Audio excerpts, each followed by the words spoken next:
Market లో invest చేసి మీ డబ్బులు డబుల్ చేసుకోవాలనుకుంటున్నారా? సుందరరామిరెడ్డి గారి లైవ్ సెమినార్ కి అటెండ్ అవ్వండి.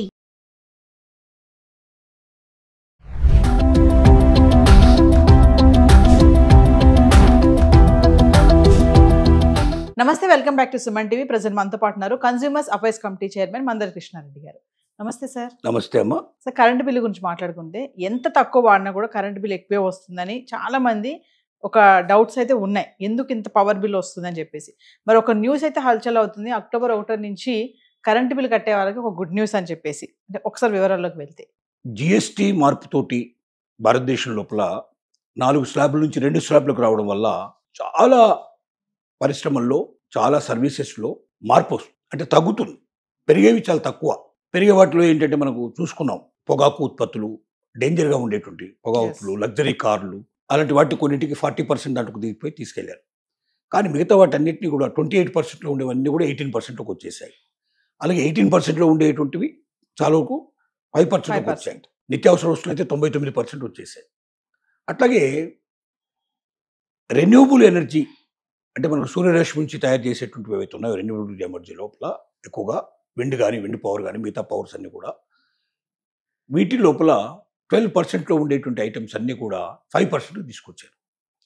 అక్కడ రెన్యూబుల్ ఎనర్జీ మీద కూడా దాని మీద కూడా పర్సంటేజ్ చార్జ్ చేసేవాళ్ళు. అంటే ఆ కరెంట్ ఉత్పత్తి చేసినప్పుడు దానికి జిఎస్టీ 12% వేసేవాళ్ళు. అంటే పరికరాల మీదనే కాకుండా విద్యుత్ ఉత్పత్తి మీద కూడా 12% వేసేవాళ్ళు. ఇప్పుడు దాన్ని 5% చేయడం వల్ల 7% డిఫరెన్స్ వచ్చింది. ఆ 7% ఆటోమేటిక్గా ఇప్పుడు కస్టమర్స్కి తగ్గాలి. అయితే రెన్యూవబుల్ ఎనర్జీ డైరెక్ట్గా వాడుకునే వాళ్ళకు 7% అవుతుంది. కానీ కరెంటుకు రెన్యూవబుల్ ఎనర్జీకి ఏంటి తేడా అంటే, రెన్యూవబుల్ ఎనర్జీ కొన్ని పరిశ్రమల్లో ఉపయోగిస్తున్నారు. తర్వాత ఇప్పుడు ప్రతి ఇంటి మీద తీసుకోమని చెప్తున్నారు, ప్రతి ఆఫీస్ మీద తీసుకోమని ప్రయత్నిస్తున్నారు. గవర్నమెంట్ దానికి చాలా సబ్సిడీ ఇస్తుంది. తద్వారా ఎవరైనా పెట్టుకుని, అలాగే ఎస్సీ ఎస్టీ క్యాండిడేట్స్కి ఫ్రీగా పెట్టేట్టు ప్రయత్నం కూడా జరుగుతుంది. వాళ్ళు ఉపయోగించుకోలేమన్న మిగిలినదే ఉంటే దాన్ని ప్రభుత్వం తీసుకొని మామూలు విద్యుత్ వాడకం దాంట్లో కూడా దాన్ని పంపిస్తుంది. అంటే ఇండైరెక్ట్గా రెన్యూబుల్ ఎనర్జీ ద్వారా తగినటువంటి జిఎస్టీ కరెంటు కూడా ఉపయోగపడుతుంది.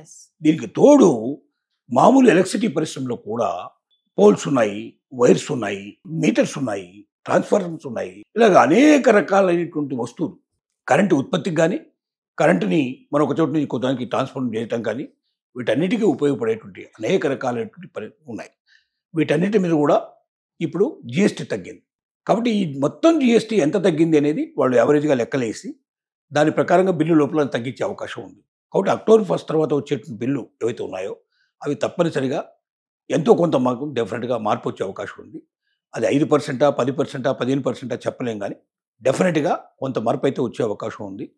మొత్తం టోటల్గా దేశంలో ఉండే అన్ని విద్యుత్ బిల్లుల మీద కూడా ఇది ప్రభావం పడుతుంది. అంటే కరెంటు ఇంత ముందు కన్నా కొంత చౌకగా దొరికే అవకాశాలు ఉన్నాయి.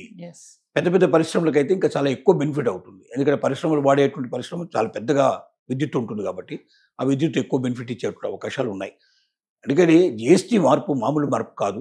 టోటల్ పెద్దగా సమస్య అంటే ఇంతవరకు ప్రభుత్వం 2,50,000 కోట్ల విలువైనటువంటి జిఎస్టీ తగ్గుతుంది చెప్తున్నారు. ఒక సంవత్సరానికి 2,50,000 కోట్ల విలువైనటువంటి మొత్తం జిఎస్టీ తగ్గుతుంది. అంటే 2,50,000 కోట్లు మొత్తం తగ్గినట్టే లెక్క కదా. అంటే ప్రజల మొత్తం నుంచి ఖర్చు పెట్టేటువంటి మొత్తం ఖర్చులో 2,50,000 తగ్గినట్టు మనం లెక్కేసుకోవాలి. అన్ని కోట్లు తగ్గినట్టు లెక్కేసుకోవాలి. ప్రతి వస్తువు మీద డైరెక్ట్ జిఎస్టీ ప్రభావం పడుతుంది. రవాణా ఉంది, రవాణా వాహనాల మీద జిఎస్టీ తగ్గింది. ఆటోమేటిక్గా రవాణా వాహనం మీద తగ్గినప్పుడు రవాణా చేసేటువంటి వస్తువుల మీద కూడా తగ్గే అవకాశాలు ఉంటాయి. అంటే అన్నిటి మీద పడుతుంది. అలాగే కరెంటు మీద కూడా, ఎలక్ట్రిసిటీ మీద పడేటువంటి ప్రభావం ఉంది. ఎలక్ట్రిసిటీ డెఫినెట్గా చీప్గా దొరికే అవకాశాలు మనకు కనబడుతుంది. జిఎస్టీతో వచ్చినటువంటి మార్పులు మామూలుగా మిడిల్ క్లాస్ వాళ్ళకి చాలా గుడ్ న్యూస్ అని మనం వీడియోలో మాట్లాడుకున్నాం సార్. అదే మనం ఇప్పుడు అక్టోబర్ 1 నుంచి ఈ పవర్ బిల్ విషయంలో కూడా తగ్గుతుందని అనుకోవచ్చు అంటారు. డెఫినెట్గా ముఖ్యంగా బాగా డబ్బున్న వాళ్ళకి పెద్దగా జిఎస్టీ పెరిగినా తగ్గినా లక్షలు 2 లక్షలు తేడా వచ్చినా కూడా కారు, లగ్జరీ కారు కొనదలుచుకున్నవాడు, 70 లక్షలు పెట్టి కారు కొనుక్కున్నవాడు 2 లక్షలు తేడా వచ్చిందంటే పెద్దగా వాడికి అందులో పెద్దగా లాభం ఉందని వాడు ఏమనుకోడు. ఆ 2 బ్యాగ్ అయితే 72 లక్షలు తీసుకోమంటాడు. ఎందుకంటే ఆ పెట్టగలిగే స్తోమత కెపాసిటీ అతను ఉంది కాబట్టి. మిడిల్ క్లాస్ ముఖ్యంగా పూర్ పీపుల్ ఎవరుతున్నారో ప్రతి రూపాయికి చాలా విలువిస్తారు. ఒక నిత్య జీవితంలో నిత్యావసర వస్తువులు తీసుకున్నారు అనుకోండి, ప్రతి నెల కావాల్సినటువంటి ఉప్పులు పప్పులు కొనుక్కునే వాడికి 500 నుంచి 1000 రూపాయలు డిఫరెన్స్ వస్తుందని చెప్తున్నారు. ఒక నెల ఎక్స్పెండిచర్లో 500 నుంచి 1000 రూపాయలు వస్తున్నారు. 1000 రూపాయలు తీసుకోండి లెక్క. సంవత్సరానికి 12,000 రూపాయలు డిఫరెన్స్. ఈ 12,000తో ఏదో ఒక మంచి పని చేసుకోవడానికి వాడికి అవకాశం ఉంటుంది. ఎస్. ఇంట్లో ఏదో ఫ్యాన్లు కొనుక్కోవచ్చు, ఇంట్లో ఏదైనా వస్తువులు కొనుక్కోవచ్చు, లేని తయారు చేసుకోవడానికి అవకాశాలు ఉంటాయి. కాబట్టి మధ్యతరగతి జీవితం మీద ఎక్కువ కనపడుతుంది. చాలా చాలా అంటే చాలా మార్పులు రాబోతున్నాయి. చివరికి ఇన్సూరెన్స్ లాంటివి దాంట్లో కూడా తేడా వస్తుంది, చాలా తక్కువ వస్తుంది. కాబట్టి ఎక్కువ మంది ఇన్సూరెన్స్ తీసుకునే అవకాశాలు ఉంటాయి. ఇలాగా ప్రతి సర్వీస్ మీద, ప్రతి గూడ్స్ మీద జిఎస్టీ తగ్గడం వల్ల ఆ జిఎస్టీ ప్రభావంతో ముఖ్యంగా మిడిల్ క్లాస్ జీవితాలు ఇంకా కాస్త సంతోషమయంగా ఉండడానికి, సౌకర్యవంతంగా ఉండడానికి, ఎక్కువగా పర్చేజ్ చేసుకోవడానికి, పర్చేజ్ కెపాసిటీ పెంచుకోవడానికి ఇది ఉపయోగపడుతుంది చెప్పక తప్ప.